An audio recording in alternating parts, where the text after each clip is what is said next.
Lectura del segundo libro de los Macabeos, capítulo 13. Antíoco invade Judea.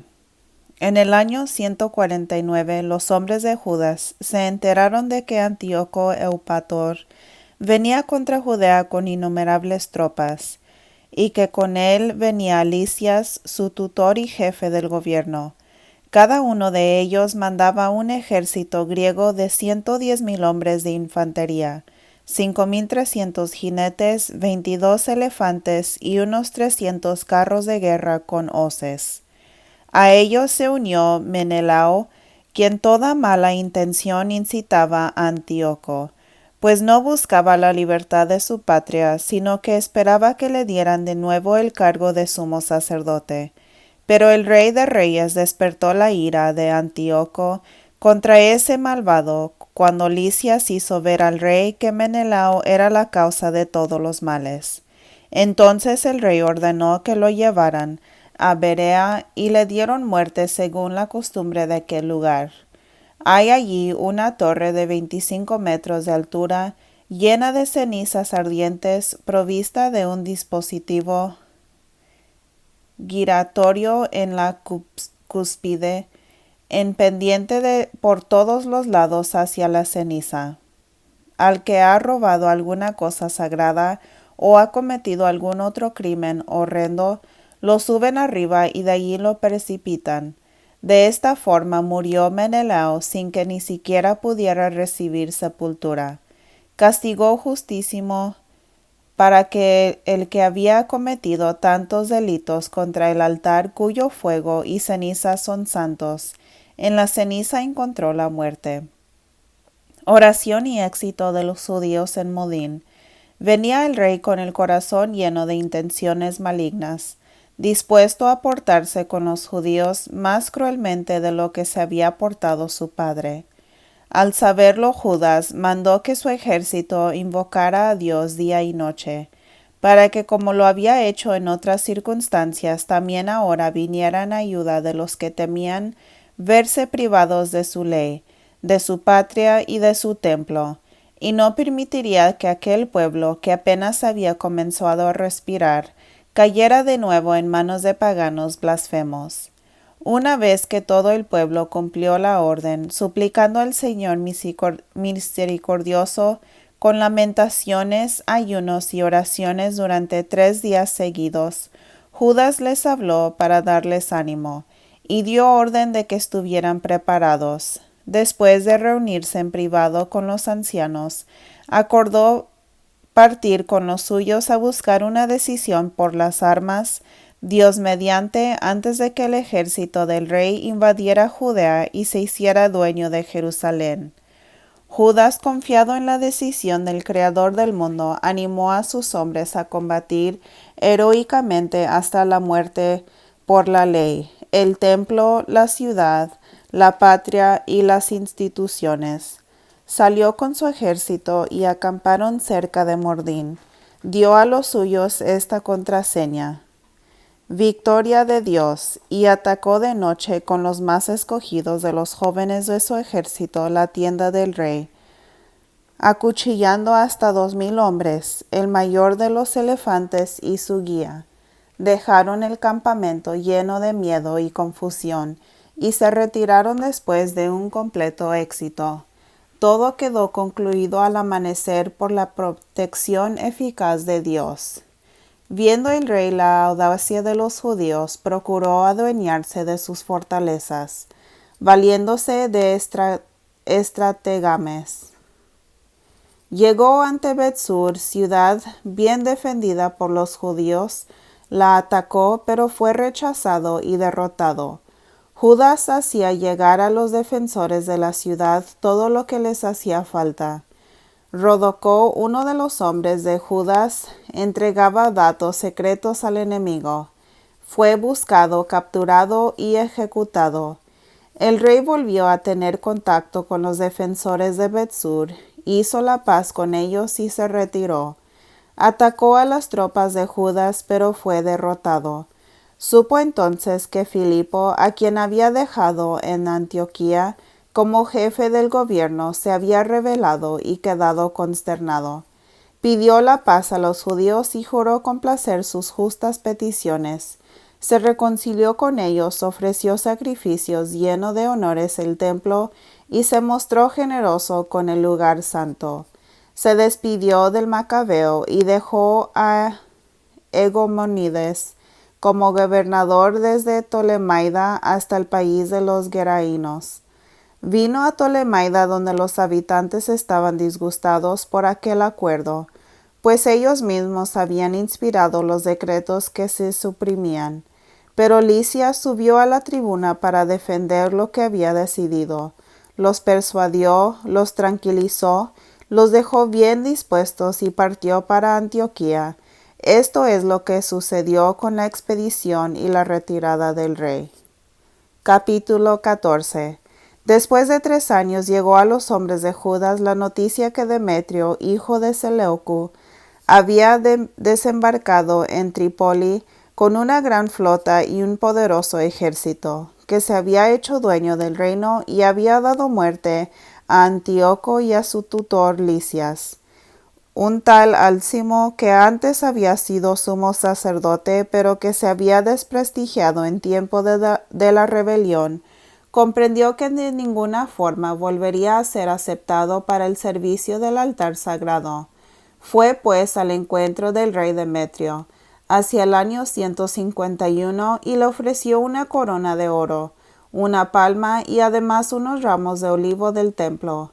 Aquel día no pidió nada, pero encontró una ocasión propicia para sus malos designios al ser llamado al consejo de Demetrio. Cuando le preguntaron con qué disposiciones y ánimos se encontraban los judíos, respondió: entre los judíos existe un partido llamado Asideo, encabezado por Judas Macabeo, que fomenta guerras y rebeliones e impide que se restablezca el orden en el país. Por eso yo fui despojado de la dignidad de mis antepasados, el sumo sacerdocio, y vine aquí, mirando antes que todos los intereses del rey, pero también los de mis compatriotas, pues el fanatismo de esos hombres hunde nuestro pueblo en una gran miseria. Entérate, oh rey, de todo esto. Mira por nuestro país y por nuestra nación, asediada por todas partes con esa benevolencia que tú tienes para todos. Pues mientras Judas subsista, le es imposible el Estado alcanzar la paz. En cuanto Álcimo dijo esto, los demás amigos del rey, que sentían aversión hacia Judas, se apresuraron a incitar a Demetrio contra él. Designó inmediatamente a Nicanor, que dirigía al escuadrón de elefantes, lo nombró general para Judea y lo envió con la orden de matar a Judas, dispersar a todos sus hombres y restablecer a Álcimo como sacerdote del templo sublime. Los paganos que habían huido de Judea por temor a Judas acudieron muy numerosos a Nicanor, pensando que las desgracias y la derrota de los judíos sería victoria para ellos. La tregua entre Nicanor y Judas. Cuando los hombres de Judas se enteraron de la venida de Nicanor y de la invasión de los paganos, se cubrieron de polvo, invocando a aquel que había establecido a su pueblo para siempre y que en cada oportunidad protegía a los suyos con milagros manifiestos. Luego se pusieron en marcha bajo las órdenes de su jefe y la lucha se entabló cerca de Desao. Simón, hermano de Judas, había atacado a Nicanor, pero sus hombres se desconcertaron de repente ante los enemigos, sufriendo un ligero revés. Con todo, Nicanor, al tener noticia de la valentía de los hombres de Judas y del valor que combatían por su patria, temió resolver la situación por la sangre. Por este motivo envió a Posidonio, Teodoto y Matatías para concertar la paz. Después de un maduro examen de las condiciones, el jefe se la comunicó a la tropa y ante el parecer unánime aceptaron el tratado de paz. Fijaron la fecha en que se reunieron los jefes en particular. Se adelantó un vehículo por cada lado y prepararon asientos. Judas dispuso en lugares estratégicos hombres armados, preparados para el caso de que se produjera alguna repentina traición de parte enigma, pero tuvieron una buena entrevista. Nicanor pasó un tiempo en Jerusalén sin hacer mal alguno y disolvió a las tropas que en masa se le habían unido. Siempre tenía a Judas consigo, sentía gran aprecio por él, le aconsejó que se casara y tuviera hijos. Judas se casó y vivía tranquilamente disfrutando de la vida. Alcimo, viendo el buen entendimiento entre los dos, se hizo una copia del acuerdo pactado y fue donde Demetrio, acusando a Nicanor de actuar en contra de los intereses del Estado, ya que había nombrado ayudante suyo a Judas, el enemigo del reino. El rey, excitado e influenciado por las calumnias de aquel malvado, se enfureció y escribió a Nicanor para comunicarle su disgusto por el pacto y ordenarle que de inmediato le mandara encadenado a Macabeo y a Antioquía. Cuando supo esto, Nicanor quedó consternado, pues le costaba romper el pactado sin que Judas hubiera faltado en algo, pero no podía oponerse a las órdenes del rey. Por eso buscaba la ocasión para cumplirlas por medio de algún engaño. El Macabeo se dio cuenta que Nicanor le daba un trato más reservado y se ponía más duro en las entrevistas acostumbradas, y comprendió que aquella conducta no anunciaba nada bueno. Empezó a reunir a algunos de los suyos y no se dejó ver ya por Nicanor.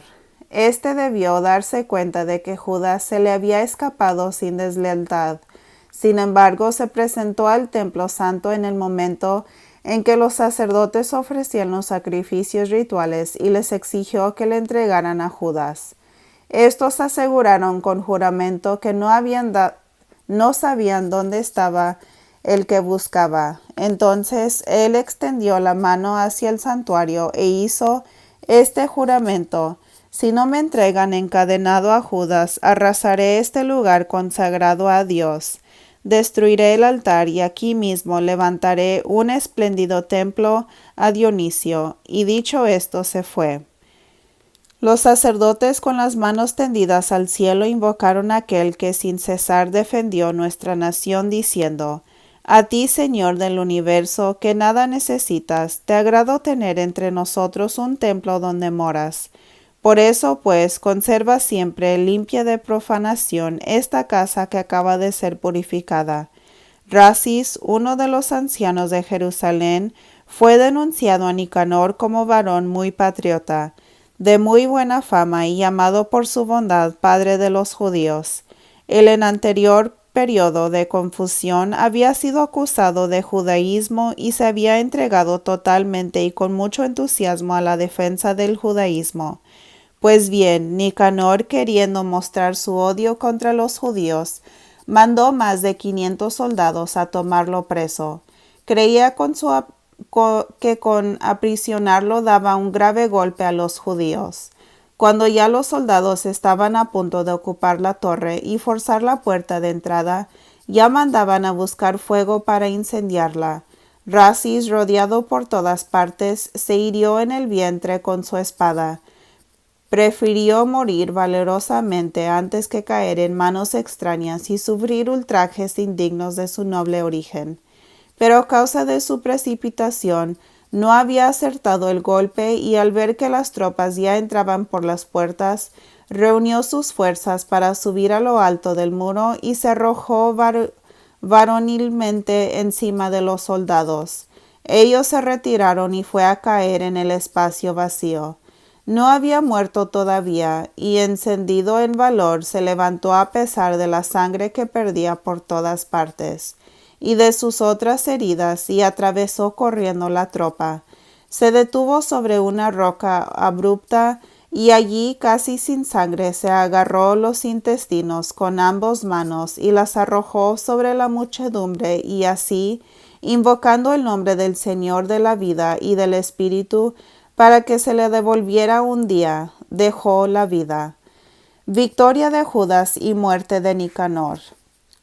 Capítulo 15.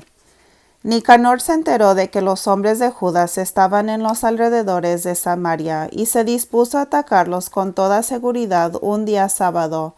Los judíos que por fuerza lo acompañaban le decían: «No intentes aniquilarlos tan feroz y bárbaramente. Ten respeto por el día sábado, pues aquel que todo lo ve lo distinguió y lo declaró santo». Pero el malvado preguntó si en efecto había en el cielo un soberano que hubiera ordenado santificar el sábado. Ellos respondieron: «El propio Señor vivo, soberano del cielo, es el que ha mandado celebrar el día séptimo. Pues yo, como soberano sobre la tierra, mando tomar las armas y ejecutar los decretos del rey». Pero no pudo llevar a cabo sus propósitos impíos. Nicanor estaba tan seguro de la victoria que se propuso levantar un monumento con los despojos de Judas y de los suyos. Este, por su parte, se sentía seguro y confiaba en que Dios le auxiliara. Alentaba a los suyos a no temer el ataque de los paganos y a no olvidar las veces que Dios los había ayudado, convencido de que también ahora Dios les daría la victoria. Levantó sus ánimos con palabras de la ley y de los profetas, recordándoles los triunfos anteriores, animando más y más a sus hombres. Terminó demostrando la maldad de los paganos y cómo habían traicionado sus compromisos. Cada hombre quedó armado no con espada y escudo, sino con la certeza que procede de palabras nobles. Para confirmar todo esto, les narró un sueño digno de fe, o mejor dicho, una visión por la que todos se alegraron. Había visto a Onías, antiguo jefe de los sacerdotes, hombre atento, bueno, humilde en sus modales, distinguido en sus palabras, y que desde niño se había destacado por su conducta irreprochable. Con las manos levantadas, estaba orando por toda la comunidad judía. Luego se le había aparecido orando en igual forma un anciano canoso y digno de su distinguía por su buena presencia y su majestuosidad. Entonces el sumo sacerdote Onías había dicho a Judas: «Este es el que ama a sus hermanos, el que ruega sin cesar por el pueblo judío y por la ciudad santa. Es Jeremías, el profeta de Dios». Y Jeremías había extendido su mano derecha, entregando una espada de oro a Judas, mientras le decía: «Recibe como regalo de parte de Dios esta espada con la que destrozarás a los enemigos». Animados por estas bellísimas palabras de Judas, capaces de estimular el valor y de rebustecer las almas jóvenes, decidieron no establecer un campamento con defensas, sino lanzarse valerosamente a la ofensiva y resolver la situación luchando con toda valentía, pues estaba en peligro la ciudad santa de Jerusalén, la religión y en el templo. Ellos posponían su preocupación por sus esposas, hijos y familiares. Antes que nada temían por el templo consagrado a Dios. En cuanto a los que se habían quedado en la ciudad, su ansiedad no era pequeña, preocupados por la batalla que se iba a dar en el campo. Todos estaban esperando el próximo desenlace en el momento en que los enemigos iniciaran el ataque. Habían dispuesto su ejército, colocado los elefantes en sitio conveniente y la caballería en las alas. Entonces el macabeo contempló la muchedumbre que tenía delante y que los combatía con tantas armas diversas, con el apoyo de feroces elefantes. Levantó las manos al cielo e invocó al Señor que obra prodigios, pues bien sabía que de la victoria a los que le merecen y que ésta no depende de las armas, sino de la voluntad de Dios. Así dijo Judas en su invocación: «Oh Señor, ya enviaste tu ángel en los días de Ezequías, rey de Judá, e hizo perecer a 185,000 hombres del ejército de Sennacherib. Envía también ahora, oh Señor del cielo, tu ángel bueno delante de nosotros, para llenar de temor y espanto a nuestros enemigos. Manifiesta tu poder y que tu brazo golpee a los que te insultan y vienen a destruir tu pueblo santo». Así concluyó su oración. Entretanto, Nicanor y los suyos avanzaban entre el estruendo de las trompetas y los cantos de guerra. Por su parte, Judas y los suyos entraron en combate con súplicas y oraciones. Mientras combatían con las manos, con su corazón oraban a Dios, y así magníficamente, confortados con la presencia manifiesta de Dios, mataron a no menos de 35,000 enemigos. Terminando el asunto, volvieron gozosos y encontraron a Nicanor muerto, tirado en el suelo con toda su armadura. Entre gritos y clamores bendijeron a Dios en su lengua materna. Entonces el que cada vez se había consagrado por entero al bien de sus conciudadanos y nunca había vacilado en el cariño que les tenía, Judas mandó que cortaran la cabeza de Nicanor y su brazo hasta el hombro y los llevaran a Jerusalén. Cuando estuvo allí, convocó a sus compatriotas y a los sacerdotes. Se puso ante el altar y mandó a buscar a los de Ciudadela. Les mostró la cabeza del criminal Nicanor y la mano que el malvado había levantado orgulloso sobre la misma casa de Dios. Mandó cortarle la lengua y darle en pedacitos a los pájaros, y ordenó colgar la mano frente al santuario para castigarlo de su soberbia. Entonces bendijeron al cielo diciendo: Bendito sea el que no deja que profanara su casa santa. Por último, Judas ordenó que la cabeza de Nicanor fuera colgada de la ciudadela como señal manifiesta de la ayuda de Dios. De común acuerdo decidieron conmemorar aquella fecha y se fijó como día festivo el día 13 del mes 12, llamado Adar en arameo, la víspera del día de Mardoqueo. Conclusión del relato. Estos fueron los sucesos del tiempo de Nicanor. Como desde aquellos días la ciudad ha estado en poder de los hebreos, concluiré aquí mi relato. Si la narración ha sido buena y bien dispuesta, esto es lo que he deseado. Mas si ha sido mediocre o imperfecta, es porque no podía hacerlo mejor. Pues sabemos que el placer de los lectores depende del arte con que se dispone el relato y se cuentan los hechos. Pasa igual que para quien toma vino, no vale nada beber vino puro o solo agua, sino que todo el placer y el contento del que bebe depende del arte con que se mezcló el vino con agua. Esta será mi última palabra. Palabra de Dios. Te alabamos, Señor.